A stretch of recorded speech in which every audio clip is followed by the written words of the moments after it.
Special Counsel John Durham's investigation into the origins of the Russia probe picking up speed. 3 indictments now, further unraveling Hillary Clinton's ties to the discredited anti-Trump dossier. Former federal prosecutor Andy McCarthy with me now. Hello, sir. Good day to you. Here is what you write, all right? The headline, reading the tea leaves, it appears the special counsel's endgame is something other than a sweeping indictment. You got 3. You think he's done? Well, he may have some more, Bill, but I think it'll be in the nature of people who lied to investigators, just like these last bunch. And the thing is, if you were going to have a big sweeping indictment here, the government would have to be in on it, right? It would be, you know, the most sinister interpretation of this is that it was a government plot along with the Clinton campaign to undermine Trump. But Durham's theory appears to be that the FBI was duped. And that comes on the heels of Attorney General Barr at the end of the Trump administration saying that, you know, Obama was not a suspect, Biden was not a suspect.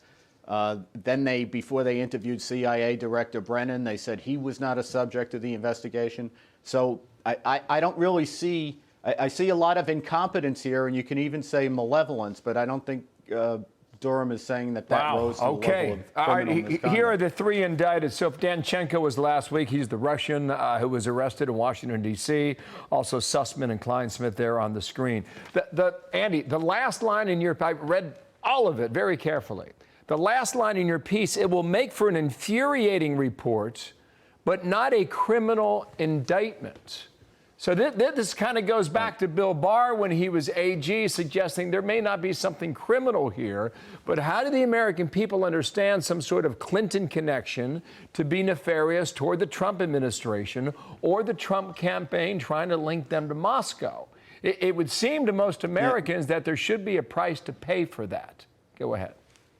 Yeah, Bill, this goes back to, I think, something we've been talking about for years, which is not everything that's a political dirty trick or in the nature of abuse of power is necessarily a violation of the federal law, the federal criminal law, even if it's very serious. So it looks like what Durham is homed in on here is that the Trump-Russia collusion narrative was a concoction of the Clinton campaign, that they peddled it out to the media and to an all too credulous set of investigators at the FBI, and that enabled them to argue that Trump was Clinton's stooge and he was probably under investigation for it. And I think what Durham is saying is that, you know, the FBI didn't do what it should have done to verify and corroborate these allegations, but that doesn't mean that they were criminally in on it. What about Adam Schiff going on TV 220 times?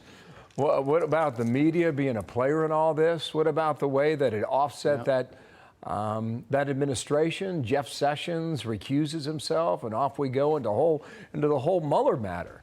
I just you know what that sounds like? Yeah, you know what that sounds like, Bill? Infuriating, but not criminal. Fair enough. Thank you, Andy. Andy McCarthy. We'll see whether or not Durham's done in the end. We had some momentum at the end of the last week. We'll see whether it goes on or whether it stops in its tracks. Hi, everyone. I'm Brian Kilmeade. I want you to do me a favor. I want you to click to subscribe to the Fox News YouTube page. This is the only way that I know for sure that you're not going to miss any great commentary, any great news bites, any great interviews coming your way on Fox. You can get it all here on YouTube. So subscribe right now.